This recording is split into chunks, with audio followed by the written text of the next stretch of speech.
कुछ घबराने की बात नहीं है, सिंपल है दोस्तों। देख सकते हैं सबसे पहले आपको यहाँ पर मिलेगा दोस्तों, देख सकते हैं एसी नंबर लिखा हुआ है, यानी आपको यहाँ पर अकाउंट नंबर लिखना है। तो चलिए दोस्तों हम जल्दी से अपना अकाउंट नंबर लिख लेते हैं। तो देखिए दोस्तों हमने अपना अकाउंट नंबर लिख लिया है।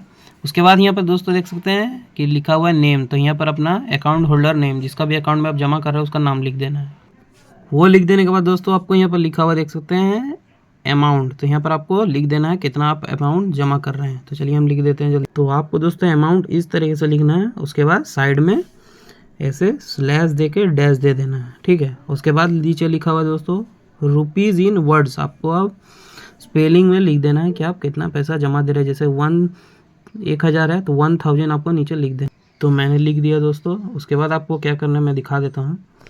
ये जो आपको इधर बॉक्स नज़र आ रहा है, यहाँ पर भी ये जो अमाउंट है ये लिख देना है, और इन दोनों बॉक्स को कट करके फिर वो अमाउंट लिख देना है इधर, कुछ इस तरीके से दोस्तों। उसके बाद दोस्तों देख सकते हैं इधर लिख देना है 1000 या अपन जितना भी दे रहे हैं उसका, ये दोनों लाइन को कट करके फाइनल अमाउंट लिख देना है। उसके बाद दोस्तों यहाँ पर फर्स्ट वाले लाइन में आपको लिख देना है कि आप चेक में जमा दे रहे हो या कैश में। अगर चेक में दे रहे हो तो चेक नंबर लिखना है, और कैश में दे रहे हो तो कैश।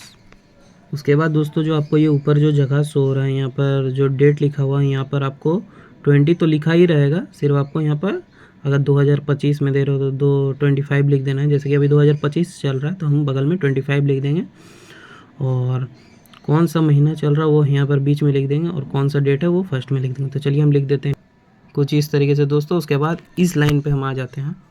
तो यहाँ पर आपको ये अगर आप 50,000 से ज़्यादा जमा कर रहे हो तब फ्रॉम 60 भरना है, पैन नंबर ये सब देके। अगर दोस्तों 2000 का नोट बंद हो चुका है, ठीक है, और 500 का है अभी, तो आप 500 का कितना नोट दे रहे हो या 100 का कितना नोट दे रहे हो या 50, 20, 10, 5, वो आपको, अगर मैं मान के चलिए मैं 500 का नोट दे रहा हूँ और मैं 1000 जमा कर रहा हूँ, तो मैं 500 का नोट दे रहा हूँ, तो आपको 2 यहाँ पर लिख देना है 500 के बगल में नंबर के नीचे। देखिए दोस्तों हमने 500 के बगल में 2 लिख दिया। उसके ठीक बगल में आपको अब लिख देना है 1000, मतलब आप जितना भी जमा दे रहे हो, कुछ इस तरीके से दोस्तों। उसका नीचे आके आपको टोटल लिख कुछ इस तरीके से। फिर दोबारा दोस्तों आपको इस तरीके से इधर डेट, अकाउंट नंबर, नेम, उसके बाद रुपीज़ इन वर्ड्स, कैश में दे रहे हो या चेक में, कैश लिख के इधर नाम क्या कितना रुपए दे रहे हो, यहाँ दोनों लाइन कट करके यहाँ पर दे के ऊपर सिग्नेचर डिपॉजिटर, मतलब जो जमा दे रहा है पैसे को, मतलब जो आप अकाउंट तो जिसका दे रहे हैं जिसके अकाउंट में वो उसका लिख दिया नाम, होल्डर जो भी, और उसका जो जमा देने आया जो व्यक्ति उसका यहाँ पर सिग्नेचर दे देना है, और बस आपका हो जाए कुछ इस तरीके से दोस्तों। और हमारा ये कंप्लीट हो चुका है।